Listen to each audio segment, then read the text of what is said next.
Pritoyo. Pada kesempatan kali ini kita akan belajar materi pendidikan agama Buddha kelas 4 semester 2, dan kita akan belajar di bab 8, yaitu tentang melestarikan candi dan hari raya Waisak.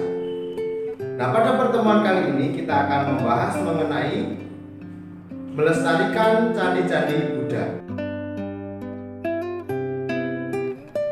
Sebelum kita ke materi, Bapak akan menyampaikan tujuan pembelajarannya.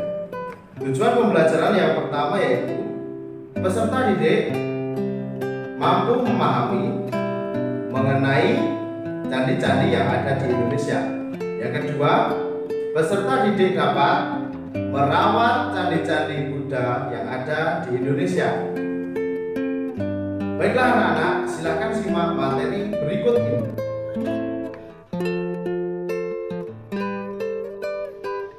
Tahukah kamu, candi merupakan kekayaan luhur budaya bangsa, sekaligus bukti nyata agama Buddha pernah menjadi agama besar di Indonesia. Kini, candi-candi tersebut di samping sebagai objek wisata juga digunakan sebagai tempat kegiatan keagamaan Buddha. Karena itu, perlu dilestarikan. Pelestarian candi dapat dilakukan dengan memperkenalkan candi-candi di mata internasional, sehingga kebanggaan kita sebagai warga negara Indonesia pun ikut terangkat. Candi merupakan salah satu warisan budaya bangsa kita yang dibangun oleh raja-raja yang berkuasa pada 13 abad silam. Untuk memahami lebih jauh apa manfaat dan cara pelestariannya, mari kita ikuti pembelajaran berikut ini. Kegiatan belajar 29, melestarikan candi-candi Buddha. Lebih kurang sekitar 150 tahun setelah dibangun, Borobudur sempat tidak terawat yang diakibatkan adanya gempa bumi dan letusan Gunung Merapi, sehingga sempat menghilang akibat kurang perawatan. Belakangan ini keadaan candi makin membaik setelah diperhatikan dari pihak pemerintah dan dunia internasional. Mengapa Candi Borobudur perlu dirawat? Bagaimana cara merawatnya? Apakah hanya Candi Borobudur yang perlu perawatan dan pelestarian? Tentunya candi-candi Buddhis di Indonesia perlu dirawat dan dilestarikan. Perawatan dan pemugaran candi pun dilakukan secara rutin dan teliti. Oleh karena itu, kita perlu melakukan perawatan dan pelestarian Candi Borobudur agar keberadaan atau eksistensi Borobudur tetap terjaga dengan baik di mata internasional.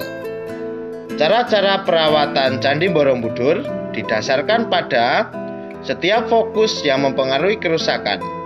Berdasarkan faktor tekanan setiap batuan dan faktor suhu, cara perawatan yang dapat dilakukan hanya memperbaiki batuan yang retak dan mengganti batuan yang pecah.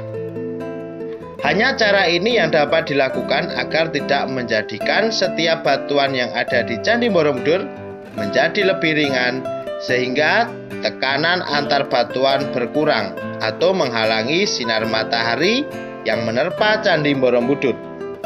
Cara memperbaiki batuan yang retak adalah dengan menambal batuan menggunakan campuran pasir dan semen. Untuk mengganti batuan yang pecah digunakan batu adesit yang telah disesuaikan bentuk dan ukurannya dengan yang asli. Perawatan terhadap candi karena faktor lumut, ganggang, dan jamur kerak, pihak pengelola telah mempunyai cara tersendiri untuk membasmi lumut, ganggang, dan jamur kerak yang tumbuh pada batuan di Candi Borobudur. Selama ini, metode pembersihan lumut yang dilakukan dalam pembersihan batu di Candi Borobudur adalah pembersihan secara kimiawi dan mekanis.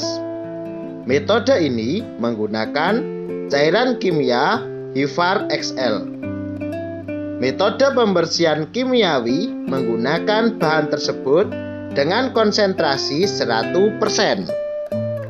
Bahan kimia ini digosok pada setiap permukaan batuan andesit yang ditumbuhi lumut, ganggang maupun jamur kerak.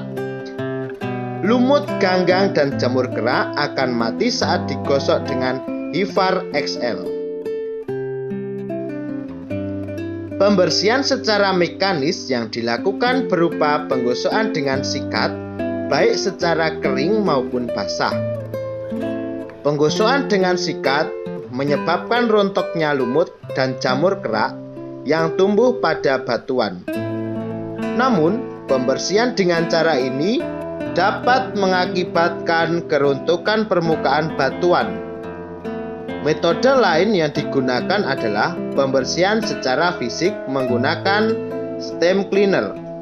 Hasil penelitian yang telah dilakukan menerangkan bahwa metode pembersihan yang dipakai mempunyai kelemahan, khususnya pembersihan secara mekanis dan stem cleaner.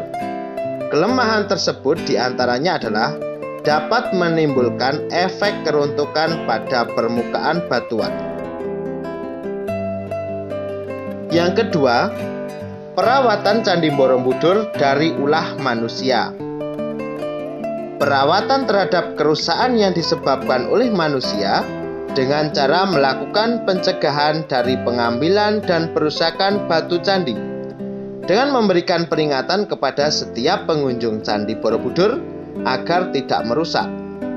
Jika setiap pengunjung sudah mempunyai kesadaran akan pentingnya menjadi warisan leluhur, tentunya tidak akan terjadi masalah. Namun, untuk menghindari hal yang tidak diinginkan, dilakukan pemeriksaan barang-barang yang dibawa oleh setiap pengunjung. Pengunjung yang melanggar peringatan tersebut tentunya akan dikenakan sanksi yang setimpal. Anak-anak, tadi Bapak sudah menjelaskan materi mengenai candi-candi Buddha di Indonesia atau melestarikan candi-candi Buddha. Mari kita bersama-sama simpulkan materi pada pembelajaran kali ini. Kesimpulannya adalah, sebagai umat Buddha, kita harus bisa merawat dan melestarikan candi-candi Buddha yang ada di Indonesia. Karena candi-candi Buddha yang ada di Indonesia merupakan warisan budaya, peninggalan-peninggalan yang harus kita lestarikan dan harus kita jaga sebagai pengingat dan sebagai upaya kita untuk menambah keyakinan di dalam agama Buddha. Nah, demikianlah anak-anak pembelajaran pada kali ini. Sampai jumpa lagi di pembelajaran berikutnya. Akhir kata dari Bapak, Namo Buddhaya.